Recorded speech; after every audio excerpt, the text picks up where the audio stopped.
students, I am Kirti Sharma, your English teacher from Takshila Model Senior Secondary School. Students, today I am going to teach you chapter number 12, Modals.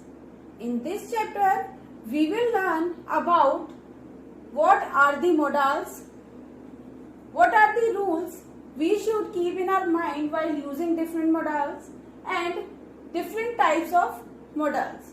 Okay students, let's start this chapter. Students, in the previous lectures I have discussed with you different kinds of verbs. In the last lecture I told you about main verbs. What are the main verbs? Be, have and do. These all are main verbs.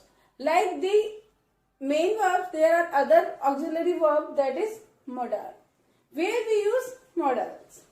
Modals are those auxiliary verbs that help the main verb in expressing modes such as ability, possibility, permission, advice, determination, etc.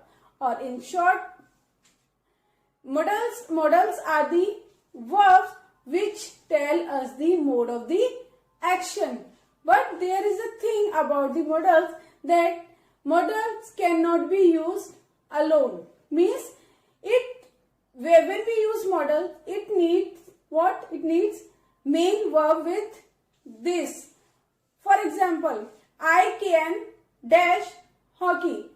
Here we have used modals can, but it is not making sense. Why? We have not used here main verb.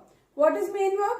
If I use word play in this sentence, then it will make a sense. I can play hockey. Now this group of words is making sense. So modals are always used with the main verb. Without main verb, it has no sense. The auxiliaries are, now what are the modals? Shall, should, will, would, can, could, may, might, must, ought to, used to, need and dare. Now one by one I'll explain you where we use these modals. Let's start with our first modal, can. Where we use can. Can is used to show capacity, for permission and for possibility. Let's understand with the help of some examples. I can run 10 miles without a break. Here can is a modal. Here it is showing or it is expressing the capacity of a person that he can run 10 miles without a break. So can is used for showing the capacity. They cannot leave without completing the work. They cannot leave. Here in this sentence cannot is showing the permission, which means for permission we use can. It can rain any time now. Here it is showing the possibility that it can rain anytime now. So in these sentences, can, cannot and can all are showing the capacity, permission and possibility respectively. So these are modals. Now where we use could? Could is used to show past, ability and request. For example, Deepak could lift 20 kg weight when he was just 15. Means when he was 15 years old, he could lift 20 kg weight. Here, could is what? Modals. And it is showing the past ability of Deepak that he could lift 20 kg weight when he was 15. Could you help me set the table please?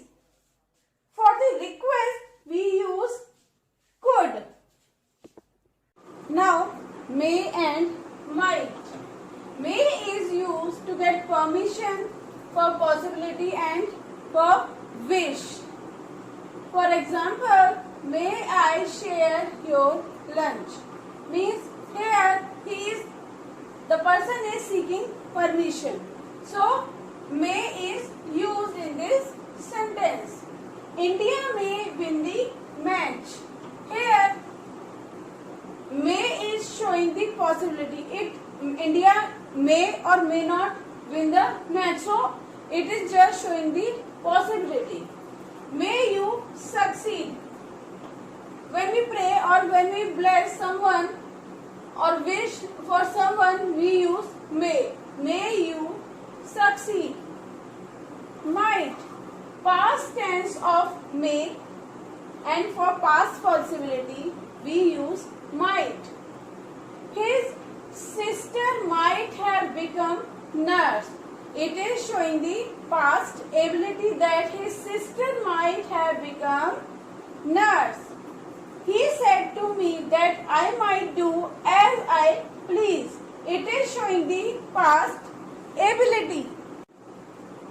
Will is used for simple future, for general instructions, for habit, for command, and to show the result. We use will. For example, the manager will inspect the office tomorrow. It is just showing the simple future tense. The manager will inspect the office tomorrow. Will you be quiet now? Here command is there. Will you be quiet now? If you tease a dog, it will attack you. Means result is there. If you tease a dog, it will attack you. So will is used for the general instructions, habit, command, result, and simple future. Now use of would. Would is used for the past tense of will. For polite request, to offer, and for past habit. Let's understand this with the help of examples. He said, I will not come tomorrow. It is simple future tense. He informed that he would not come the following day. Here it is the past tense of will. Would is used in the place of will. So it is the past tense of will. Would you drop me at Ajmeri Gate? Please. Would you drop me at Ajmeri Gate, please? For polite request, would is used. Would you like to have a cup of coffee with me? Here, offer. So, would is used for past tense of will, polite request, offer, and past habit. Use of shall. For normal future, we use shall, order, threat, promise, and offer. We shall prepare a presentation for meeting. In this, there is what? Future tense. In the future tense, for I and we, with I and we use shall. So, we shall prepare a presentation for meeting. Second example, you shall be fined if you do not pay your school fees on time. For threat, we use shall. Here, you shall be fined if you do not pay your school fees on time. So, threat is here. Should. Where we use should? For past tense of shall, advice, and for moral duty. Let's understand with the example. Here, Meera stated that she should be there on time. It is the past form of the shall. Past, what is the past form? Meera said, I'll be there on time. For the past tense, we use should. You should take medicine on time. For advice we use should. Since you are rich, you should help the poor. You are rich means it is your moral duty that if you are rich, you should help the poor. Now, ought to, where we use ought to. Should, students, should and ought to both are used for the same sense. But ought to is used to express strong attitude or mood. It is used for moral obligation, rightfulness and for the duty. For examples, children ought to show respect to their teachers and elders. It is showing the moral obligation. Second, you ought to have helped your friend when he was in trouble. It is showing rightfulness that when your friend was in trouble, you ought to have helped your friend. Third one, we ought to love our motherland. It's our duty to love our motherland. So ought to is used to express a strong mood or attitude. Now, use of used to. For discontinued habit and habitual action in the past, we use used to.